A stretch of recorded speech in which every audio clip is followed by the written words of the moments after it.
बिहार के वोट की जंग शुरू होने वाली है। हर पार्टी के अपने दावे हैं, अपनी चाल है। कहीं सीट शेयरिंग के फॉर्मूले पर फाइनल मोहर के बाद भी हक की लड़ाई चल रही है, तो कहीं सीट शेयरिंग का फॉर्मूला ही फिट नहीं बैठ रहा है। इत्तेहाद के अंदर ही शहमात का खेल चल रहा है।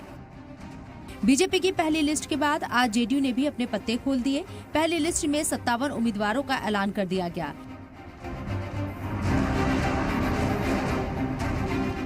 जिसमें 3 बाहुबली मोकामा से अनंत सिंह, एकमा से धूमल सिंह और कुचाई कोट से अमरेंद्र पांडे को टिकट दिया गया। इसके अलावा शेड्यूल कास्ट के 10 उम्मीदवारों को मौका दिया गया।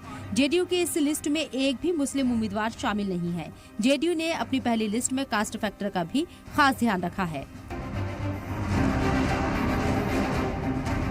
नीतीश की जेडीयू की पहली लिस्ट ने चिराग पासवान खेमे में हलचल बढ़ा दी है, क्योंकि जेडीयू ने एलजेपीआर के 4 दावेदारी वाली सीटों पर अपने उम्मीदवार उतार दिए हैं। हालांकि जेडीयू का कहना है कि ये कोई तनाज़ा नहीं, एनडीए में सब एकजुट है। देखिए, एनडीए में कोई विवाद नहीं है। आदरणीय चिराग पासवान जी हो, मांझी जी हो, उपेंद्र कुशवाहा जी हो, आदरणीय नरेंद्र मोदी जी हो, सबने संकल्प लिया है कि बिहार में जो आदरणीय नीतीश कुमार जी के नेतृत्व में जो विकास जारी है, उसे जारी रखने के लिए फिर से आदरणीय नीतीश कुमार जी को मुख्यमंत्री बनाना है। जहां तक सवाल सीटों का है, आपस में सब लोग बातचीत का दौर जारी है। बहुत जल्द, आज शाम से लेकर कल सुबह तक सब कुछ क्लियर हो जाएगा। एनडीए में कहीं कोई विवाद नहीं है। जेडीयू की पहली लिस्ट को लेकर आरजेडी ने चिराग पर चुटकी ली है। आरजेडी का कहना है कि नीतीश ने अपनी इस लिस्ट से बीजेपी के हनुमान को साफ संदेश दे दिया है। आज जो 57 उम्मीदवारों का जनता दल यू ने लिस्ट जारी किया है, उसमें 4 वैसे सीट जो लोजपा रामविलास के लिए चिन्हित किए गए थे, उन सीटों पर भी जनता दल यू ने उम्मीदवार देकर के कहीं ना कहीं स्पष्ट संदेश दे दिया है कि भारतीय जनता पार्टी अपने हनुमान के माध्यम से जो राजनीति करना चाह रही थी, भारतीय जनता पार्टी जिस तरह के एलायंस पार्टनर के साथ राजनीति करना चाह रही थी, उस राजनीति को जनता दल यू ने कहीं ना कहीं चिन्हित कर लिया है। उधर एनडीए में सीट शेयरिंग के बाद तेवर दिखा रहे उपेंद्र कुशवाहा की नाराजगी दूर करने की पूरी कोशिश हो रही है। अमित शाह और उपेंद्र कुशवाहा के बीच करीब 1 घंटे तक मीटिंग चली। आप लोग मस्त रहिए, सब ठीक है। एनडीए की बड़ी विजय होगी। धन्यवाद। कुशवाहा नाराज हुए तो पोजीशन को भी सियासी वार करने का मौका मिल गया। आरजेडी ने कहा है कि एनडीए में कुशवाहा की इज्जत नहीं बची।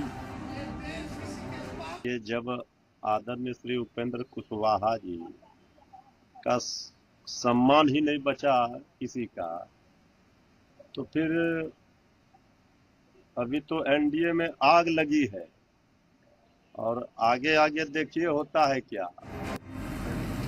बिहार चुनाव में शहमात का खेल, मान मनव्वल और टीका टिप्पणी के बीच नॉमिनेशन भी दाखिल हुए। Leader of opposition Tejashwi Yadav ने राघोपुर से पर्चा दाखिल किया। इस दौरान उनके साथ लालू यादव, राबड़ी देवी और मीसा भारती भी मौजूद रही। नॉमिनेशन से पहले तेजस्वी ने ताकत का मुजाहिरा करते हुए लंबा रोड शो भी किया।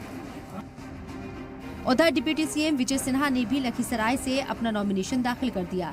नॉमिनेशन करने के बाद खुली जीप में उन्होंने रोड शो किया, जिसमें दिल्ली की CM Rekha Gupta, deputy CM सम्राट चौधरी भी मौजूद रहे। स्वाभाविक है, भारतीय जनता पार्टी के उम्मीदवार हैं, एनडीए के डिप्टी सीएम हैं विजय सिन्हा जी, और विजय सिन्हा जी के नेतृत्व में लखीसराय और बिहार का विकास हो रहा है। लखीसराय में सोना पे सुहागा है, सांसद ललन बाबू हैं, केंद्रीय मंत्री, ये हैं डिप्टी सीएम। ये सौभाग्य है और मैं समझता हूं कि हम 2 सीट है इस जिले में, दोनों सीट हम जीतेंगे। पहले फेज के नॉमिनेशन को अब ज्यादा वक्त नहीं बचा है। ऐसे में हर पार्टी ने अपने दांव चलने शुरू कर दिए हैं। अब देखना होगा कि कौन पार्टी अपने दावों वादों से जनता का दिल जीत पाती है। ब्यूरो रिपोर्ट, सलाम टीवी।